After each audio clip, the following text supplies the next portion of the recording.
بسم الله الرحمن الرحيم.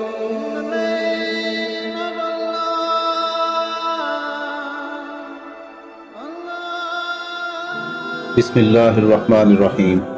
شروع اللہ کے نام سے جو بڑا مہربان اور نہایت رحم والا. دوستو، آج کی ویڈیو میں ہم حضرت شمول علیہ السلام کے بارے میں بیان کریں گے. حضرت شمول علیہ السلام کو اللہ نے نبی بنا کر بھیجا.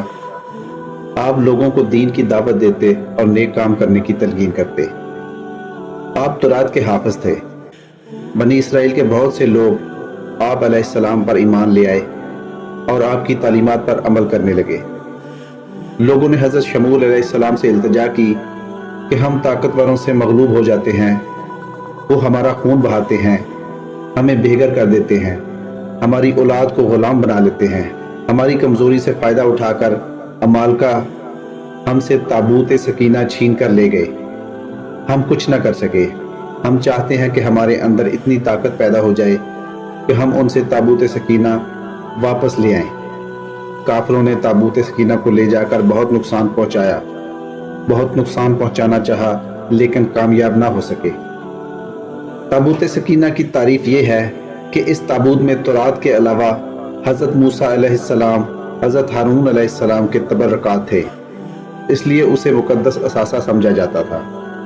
بنی اسرائیل نے شمول علیہ السلام سے کہا کہ ہمارے لیے کوئی بادشاہ مقرر کریں تاکہ ہم اپنی سلطنت قائم کر سکیں اور بادشاہ کی رہنمائی میں جہاد کر کے دشمنوں کو زیر کر سکیں. حضرت شمول علیہ السلام نے ان سے کہا کہ مجھے اس بات کا شبہ ہے کہ تم لوگوں کو اگر جہاد کا حکم دیا جائے تو جہاد کے لیے تیار نہ ہوگے. تم بزدل اور ڈرپوک ہو چکے ہو. اسرائیلیوں نے کہا، ہم ضرور لڑیں گے. دشمنوں نے ہمیں ہمارے گھروں سے نکال دیا ہے، ہمارے بیٹوں کو ہم سے جدا کر دیا ہے. ہمارا دشمن جالوت ہے. حضرت شمول علیہ السلام نے قوم بنی اسرائیل سے کہا کہ اللہ تعالیٰ طالوت کو تم پر بادشاہ مقرر کرے گا. اسرائیلیوں نے کہا، طالوت تو غریب ہے اور معمولی آدمی ہے، ہمارے پاس دولت بھی ہے اور عزت بھی. طالوت کو ہم پر کس طرح بادشاہ مقرر کیا جائے گا؟ حضرت شمول علیہ السلام نے کہا، طالوت کے پاس علم اور طاقت ہے. اللہ تعالیٰ علم والے اور قوت والے کو پسند کرتا ہے. لوگوں نے کہا، اس کی بادشاہی کی کیا نشانی ہے؟ حضرت شمول علیہ السلام نے جواب دیا کہ طالوت قوت والا ہے. وہ تنہا جا کر عمالقہ سے تابوت سکینہ تم کو لا کر دے گا. اس کے بعد حضرت شمول علیہ السلام نے طالوت سے جا کر کہا، اللہ نے بنی اسرائیل پر تمہیں بادشاہ مقرر کیا ہے. تم جالوت سے جنگ کرو اور عمالقہ سے تابوت لے کر آؤ. طالوت جنگ کے لیے تیار ہو گئے.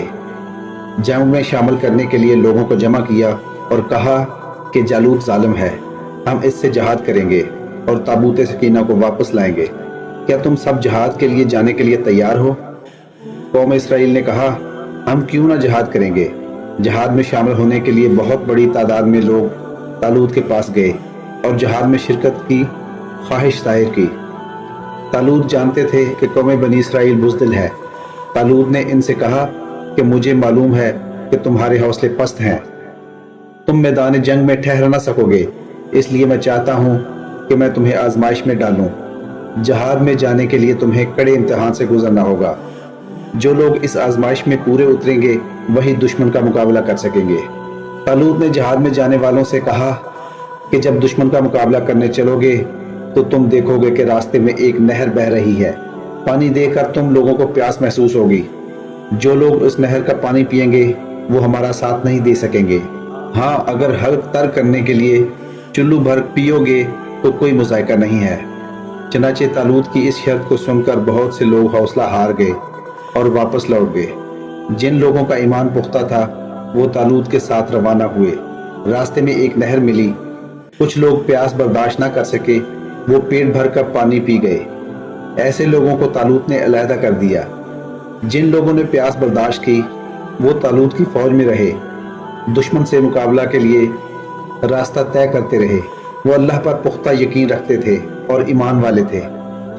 جالوت کو اطلاع مل چکی تھی کہ طالوت فوج لے کر مقابلے کے لیے آ رہے ہیں، اس لیے وہ بھی اپنی جگہ سے فوج لے کر لڑنے کے لیے چل پڑا اور میدان جنگ میں پہنچ گیا. جب جالوت اور طالوت کا آمنا سامنا ہوا تو دیکھا گیا کہ کہ جالوت کی فوج کثیر تعداد میں ہے۔ طالوت کی فوج میں سے کچھ اسرائیلی خوفزدہ ہو کر طالوت سے کہنے لگے کہ جالوت بھاری فوج لے کر آیا ہے، ہم اس کا مقابلہ نہیں کر سکتے، ہم تو اس کے مقابلے میں بہت کمزور ہیں۔ طالوت نے سن کر ان کو بھی رخصت کر دیا۔ جو لوگ ایمان لا چکے تھے انہوں نے طالوت کا ساتھ نہ چھوڑا۔ ان کا عقیدہ تھا کہ فتح اور شکست اللہ کے ہاتھ میں ہے۔ وہ جم گئے۔ طالوت نے اللہ سے دعا کی کہ اے اللہ، ہمارے قدم جمائے رکھ اور ہمیں صبر عطا کر اور کافروں پر فتح دے۔ جالوت نے پوری تیاری کے ساتھ آ کر مخاطب ہو کر بنی اسرائیل کے کسی ایک آدمی کو مقابلہ کے لیے بلایا۔ طالوت کی فوج میں حضرت داؤد علیہ السلام بھی موجود تھے، جو ابھی چھوٹی عمر کے بچے تھے، کم سنی کے باعث لڑنے کی غرض سے نہیں آئے تھے۔ جب جالوت نے آواز دے کر للکارا تو حضرت داؤد علیہ السلام توقع کے خلاف بہادری کے ساتھ آگے بڑھے اور جالوت کا کام تمام کر دیا۔ جو ہی جالوت ہلاک ہوا، جالوت کی فوج کے قدم میدان سے اکھڑ گئے اور بھاگنے لگے۔ میدان طالوت کے ہاتھ آیا۔ حضرت داؤد علیہ السلام کی جرأت اور بہادری دیکھ کر اسرائیلیوں میں خوشی کی لہر دوڑ گئی۔ داؤد ہر دل عزیز بن گئے۔ داؤد جب پختہ عمر کو پہنچے تو اللہ نے انہیں نبی بنایا اور داؤد پر زبور نازل کی۔ آپ علیہ السلام نے بنی اسرائیل کی رہنمائی کی۔ آپ علیہ السلام بادشاہ بھی تھے۔ اللہ نے آپ علیہ السلام کو خلیفہ کے لقب سے نوازا۔ دوستو، امید ہے آپ کو آج کی ویڈیو پسند آئی ہوگی۔ چینل کو سبسکرائب کریں، لائک کریں اور دوستوں کے ساتھ بھی شیئر کریں۔ اللہ تعالیٰ آپ کا حامی و ناصر ہو۔